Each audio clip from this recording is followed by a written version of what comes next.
Buenas noches.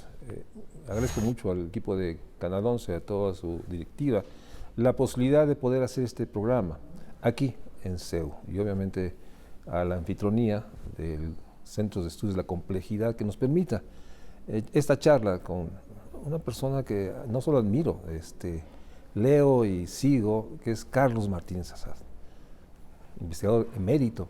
Es reconocido como sociólogo, que a veces se nos olvida que escribiste mucho desde la sociología, pero sobre todo últimamente de la historia. Y me interesaba mucho platicar con Carlos Martínez Azad porque hay una palabra que decimos mucho y creo que necesita la lectura, la reflexión que nos da el doctor Carlos Martínez Azad sobre el Oriente, sobre el Medio Oriente. Hay mucha, yo diría, confusión, incluso no hay conocimiento de esto que a veces llamamos los árabes, ¿no? Que se ha generalizado y en un momento tú me enseñaste, se decía los turcos aquí en México, cuando no son turcos. Entonces, yo quisiera, y déjenme decirles, mi pretensión es que podamos hacer un recorrido en 3 textos que ha hecho Carlos Martínez Azad, empezando por o sea, en los 4 puntos orientales, el regreso de los árabes a la historia. Y eso me lleva a la primera pregunta.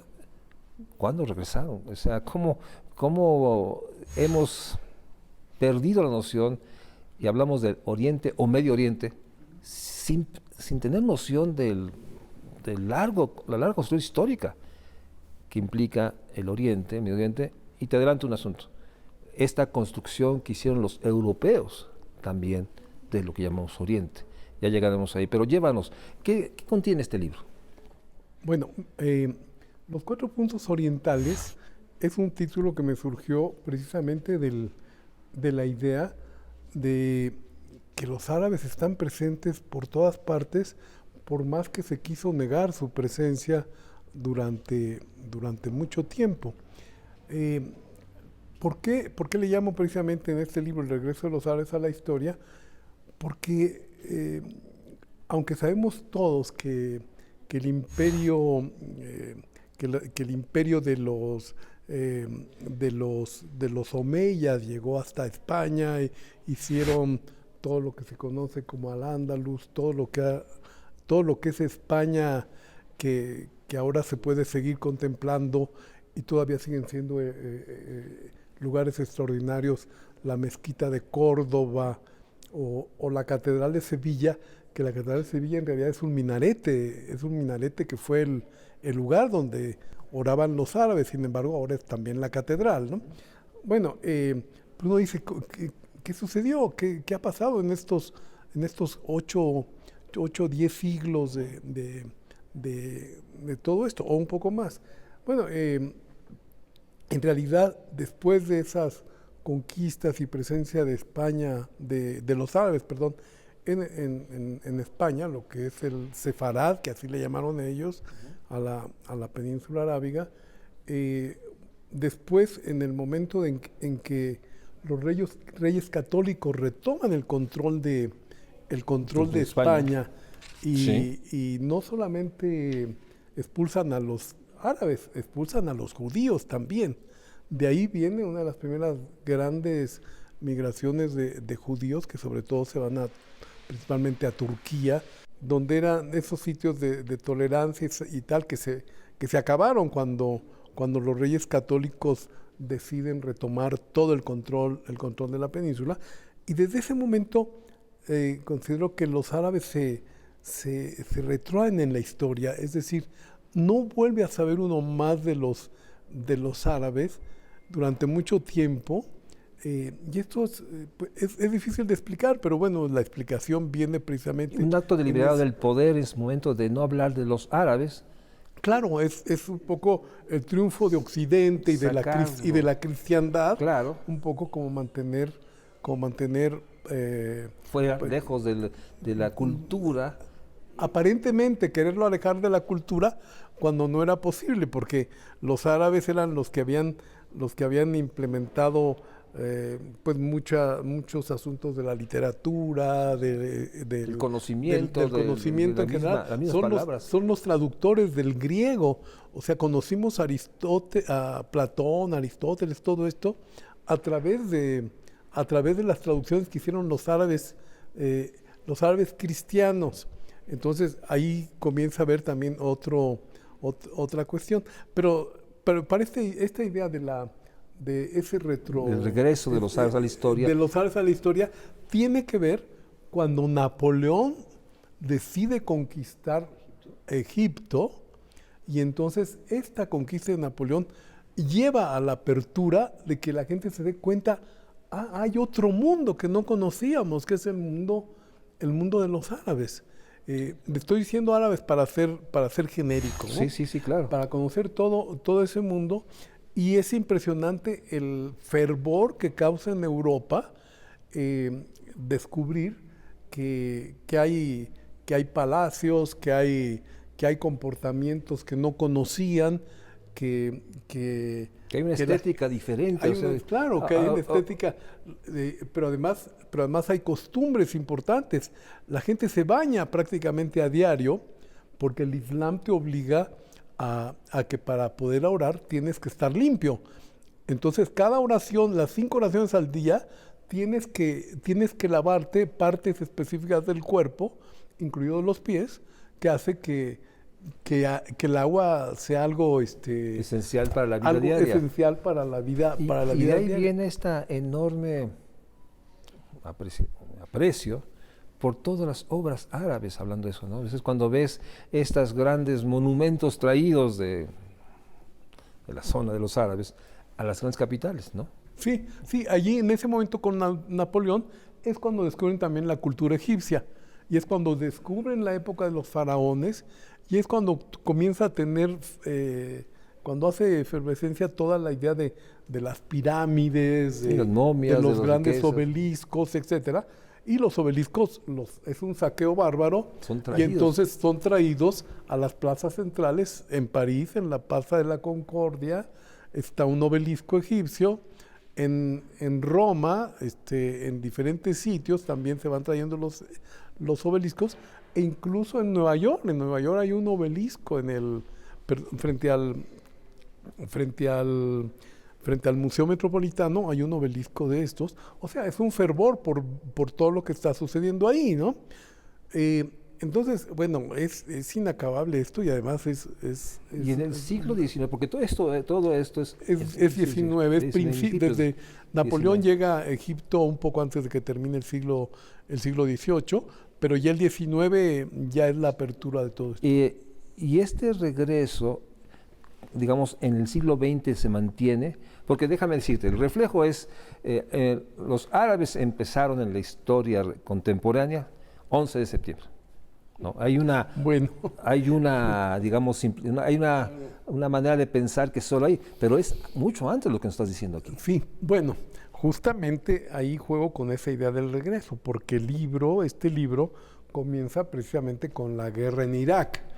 Y la guerra en Irak es consecuencia de ese 11 de septiembre que Estados Unidos cómodamente aprovecha y dice, bueno, vamos a responsabilizar de los atentados a los iraquíes, porque está Saddam Hussein gobernando, y Saddam Hussein no nos gusta, y es un tal por cual, y etcétera, y entonces van contra Irak. Pero Irak no había tenido nada que ver en el atentado del 11 de septiembre.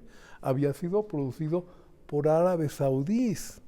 Es decir, Osama Bin Laden es árabe saudí, pero Estados Unidos no se iba a ir contra Arabia, con la cual realiza una cantidad de negocios hasta el día de hoy. Y no solamente eso, negocios incluso con la familia de Bin Laden. Bin Laden, que espero pues, todos recordemos quién es ese personaje.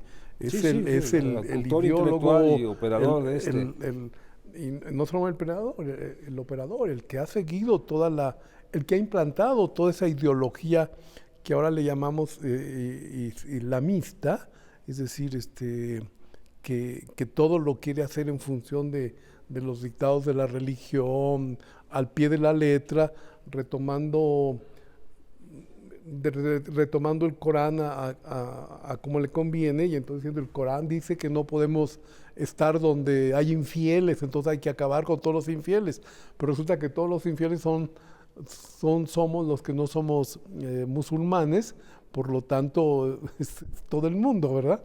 Y el problema no el problema, sino el asunto deriva del hecho de que hablan árabe, pero es decir, de que son diferentes pueblos, diferentes culturas que hablan árabe. Pero el árabe también es una lengua que se va imponiendo a partir del siglo VIII con la difusión del Islam. Pero, por ejemplo, los europeos cuando llegan a Medio Oriente en el siglo XIX, ya después de la conquista de Napoleón, lo tienen muy claro. Los árabes son los musulmanes. Los que no son musulmanes tienen sus nombres propios. Maronitas, que es el caso de los libaneses. Sí. Los libaneses son maronitas. Caldeos, que son los iraquíes. Y los armenios, que pues viven en esa zona, pero hablan armenio. En fin, ya hay que ir a cada uno de esas culturas que son diferentes y que sin embargo por cuestiones del desarrollo mundial, etcétera, se viene imponiendo esta idea de que los árabes son todos. Sí, todos los que hablan árabe son árabes y no hay matices. Son árabes y no hay sin matices, pero resulta que unos árabes son musulmanes, otros árabes son coptos, otros árabes son maronitas, otros árabes son caldeos. Es decir, no habría manera no hay por qué meterlos en el mismo saco, pese a que políticamente ya ha sucedido, ¿no? Y eso tiene que ver con el desarrollo de la historia que crea, por ejemplo, la Liga de Países Árabes, y esos países árabes están incluidos países que culturalmente no lo eran, ¿no? Déjame ir a un corte y regresamos para seguir hablando con Martínez Assad sobre el regreso de los árabes a la historia. Un título afortunado, pero a la vez también que nos simbra, porque hoy estamos más que nunca en las guerras que están pasando, en esta noción de lo que llamamos el Oriente o Medio Oriente. Vamos a un corte.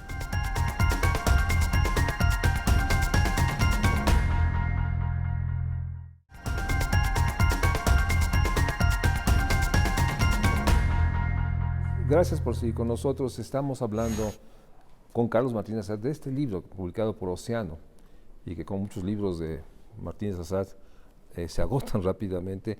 Y en esta reflexión que nos llevabas del libro, hay algo que me sorprende de este libro, como tú bien me has dicho. A veces hablamos de una manera fragmentada. Por una parte hablamos del enorme peso que tiene la cultura, no solo históricamente, sino en este siglo. Y aquí incorporas, digamos, algunos de los que son exponentes que de alguna manera se occidentalizan, déjame usar esa palabra, ¿no?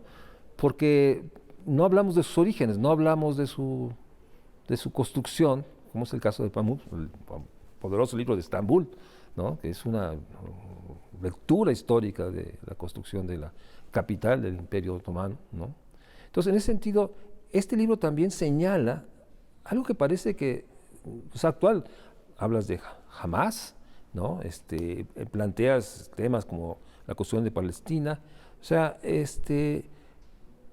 tu intención de este libro de 2002 era dar cuenta que no solo fue un regreso, los árabes están allá, en esa figura genérica. Están totalmente insertos en lo que llamamos el Occidente. Sí. ¿Sería esa tu reflexión? Están inmersos en Occidente y los ha ignorado la historia durante todo este tiempo. Los ha ignorado y los ha inhibido, porque después de haber sido los promotores de todas estas grandes construcciones arquitectónicas que ahora están en Europa, en el continente europeo, por otra parte hicieron que se retrotrajeran, digamos, y siendo de los primeros que tienen libros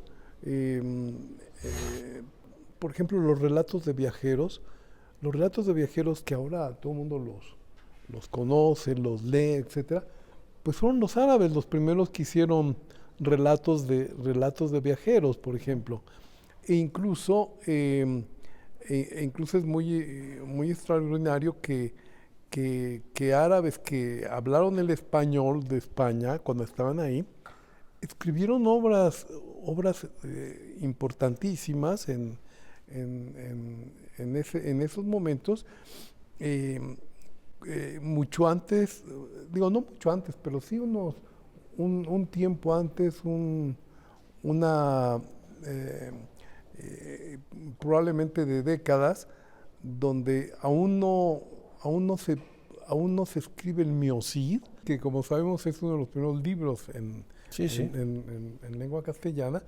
Es un libro posterior a los relatos que ya han escrito árabes en Valencia, en diferentes sitios de España, y que tienen mucho el relato de, pues, casi novelado, ¿no? De estas gestas de las aventuras épicas. y tal. Claro, sí, uno de los árabes, por ejemplo, cuenta en uno de sus libros cómo descubre el Coloso de Rodas. Fíjate, alguien que vio el Coloso de Rodas es capaz de escribirte la impresión de lo que era llegar hacia ese rumbo Sí, el Mediterráneo, pues sí, ya en el Egeo, de ver el Coloso de Rodas. Digo, nosotros lo conocemos porque lo hemos leído en las enciclopedias, diccionarios, etcétera.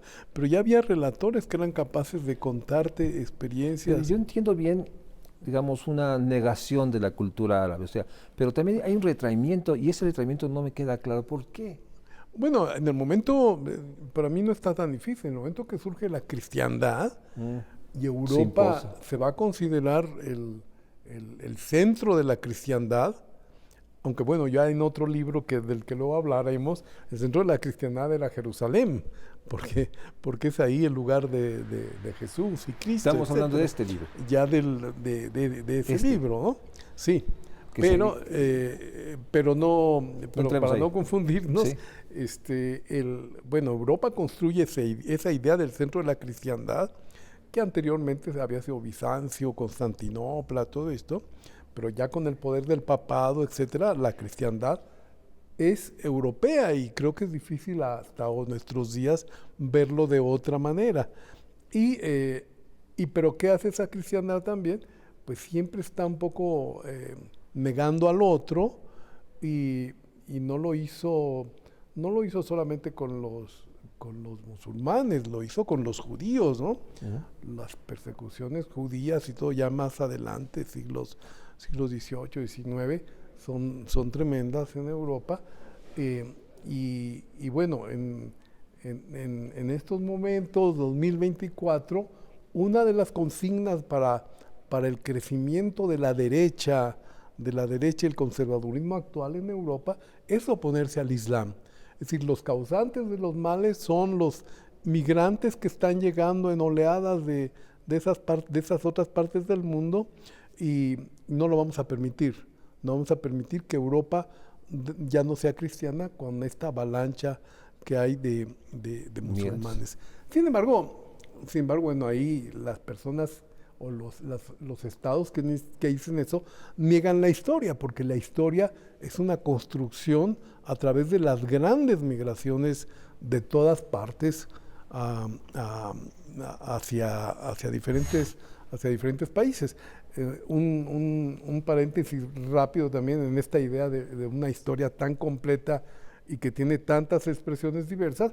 Bueno, cuando en Roma se hablaba de la invasión de los bárbaros, estaban hablando de los cristianos. Eran los cristianos los que estaban llegando a Europa, que procedían justamente de aquellas partes de Jerusalén, Bizancio, bla, bla, bla. Entonces, los bárbaros eran los cristianos. Ahora es al revés, todos los cristianos son los que dicen que los bárbaros son estos que están llegando, ¿no? Los musulmanes ahora. Bueno, en estos libros, pues la reflexión es a propósito de todos estos procesos, y sobre todo la consigna de bien nos haría saber más de la historia y de la historia mundial, ¿no?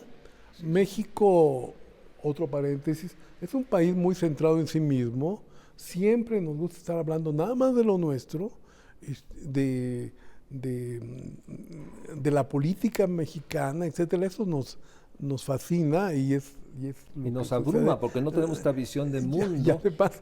Y además nos abruma de tal manera que no sabemos, no sabemos, por ejemplo, qué ha hecho Turquía con casi 4 millones de migrantes. En México llegan unos 100,000 inmigrantes y nadie sabe qué hacer, ¿no? Porque encima además nunca han visto cómo se resuelven estas cosas en otras partes del mundo. Y pues resulta que Turquía, con todo y las críticas que se puedan hacer, pues ha establecido campamentos Sí, ahí que está están buscando urbanizados, donde además hay profesores para los niños, hay profesores en diferentes lenguas. Están los que hablan kurdo, los que hablan árabe, los que hablan alguna lengua africana, Sí, es decir, sí. según los que llegan. O sea, ni siquiera es así el rollo de a ver cómo le hacen con la La Torre de educación. Babel, digo, eso es. A ver qué hacen con la educación. No, lo atienden todo eso. Y bueno, yo digo, si hay países que lo pueden hacer, y Turquía, en términos de desarrollo, es muy semejante al de Déjame México. terminar este Pero programa bueno, aquí señalando, he invitado a Carlos Martínez Saed a hacer un segundo programa, porque hoy en día, para México, para el mundo, conocer la historia, déjame usar ahora otro adjetivo, la historia de Oriente, del Medio Oriente, se vuelve fundamental. Si no, no entendemos el mundo, más allá del conflicto que tenemos hoy entre Gaza y el Estado de Israel o del mundo árabe, ¿sí? Es importante conocerlo porque son las coordenadas de los próximos 10 años. Y lo que vemos, o más, y lo que vemos es que realmente hay un desconocimiento de la historia. Por eso estos libros, entonces los invito a que me acompañen a otro programa para hablar de los otros 2 libros de Carlos Martínez Saed. Más que nunca estos libros son pertinentes. Y déjenme dejarles para tratar de invitarlos al siguiente programa. Oriente o Medio Oriente es una construcción política del poder que surgió después de las guerras mundiales, sobre todo la primera.